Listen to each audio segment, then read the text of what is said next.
Beautiful rainy day here in town. Thought I would do a quick video on the Manecolabs clone of the Electro-Harmonix 16-second digital delay.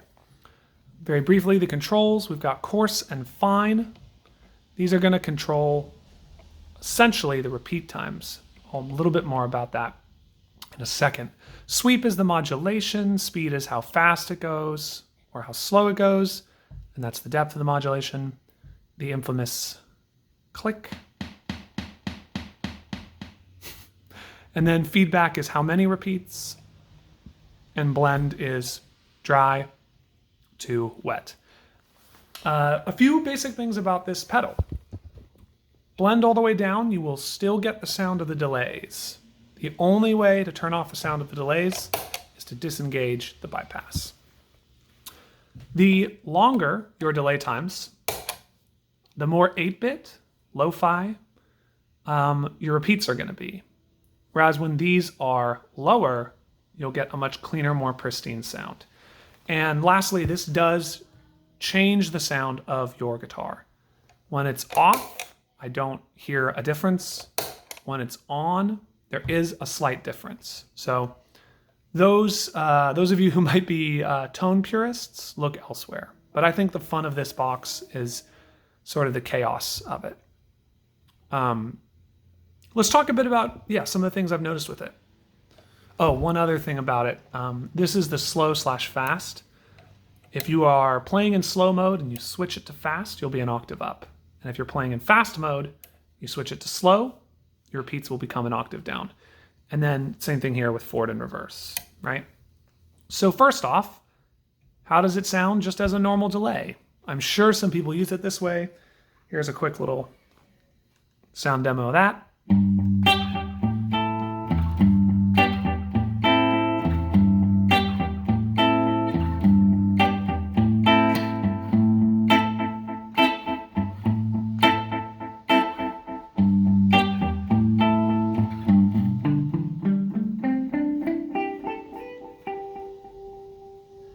A really nice sound, I think.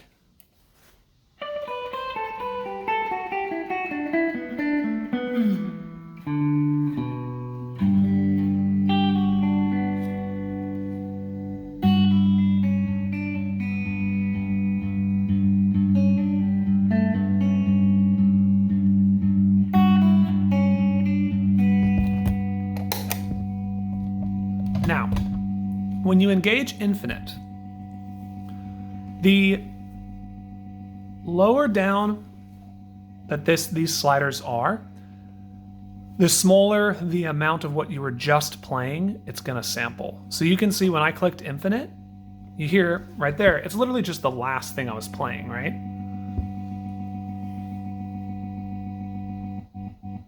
Now, as I bring it up, you're just getting more and more space between that noise. The reason being,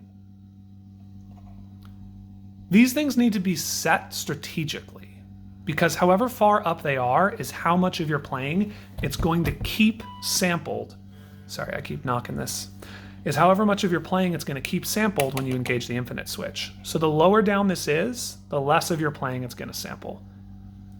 The higher up this is, the more of what you were just playing it's going to sample. So for example, I'll bring these up. I'll start playing and then I'll go back and sample. You'll kind of hear what's going on.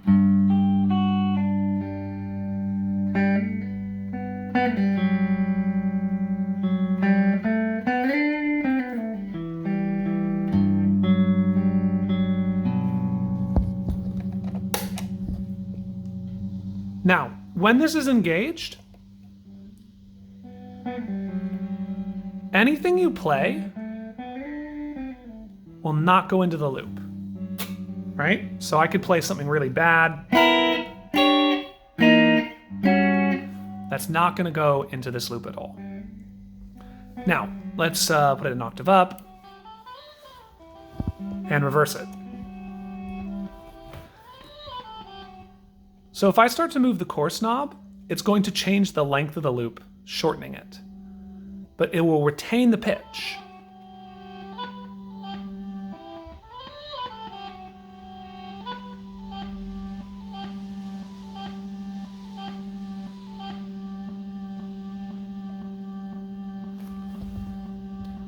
You'll notice that I can use the full extent of this knob, this slider, because what I recorded was the maximum amount. So I'll get different sounds because it started high up.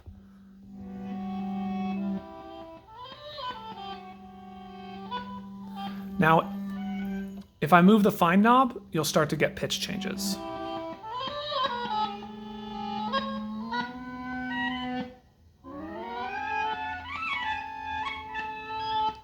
And not only will it change the pitch, I believe it will also change how much of what you were just playing it's sampling back. Ah, no, it's changing the speed. So it's keeping the sample the same, it's just speeding it up.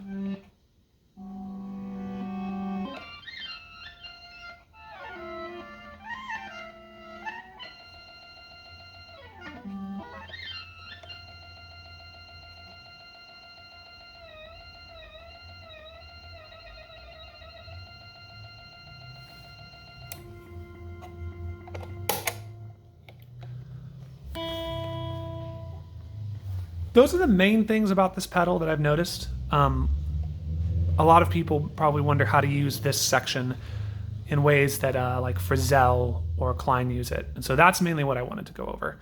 Another thing to keep in mind is if these are all the way up, like I said, you'll have the maximum amount of repeats that you can sample, but also that's where the Frippertronics comes into play.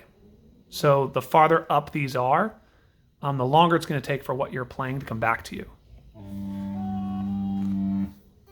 Now you're hearing something here because, like I said, it keeps what you were just playing.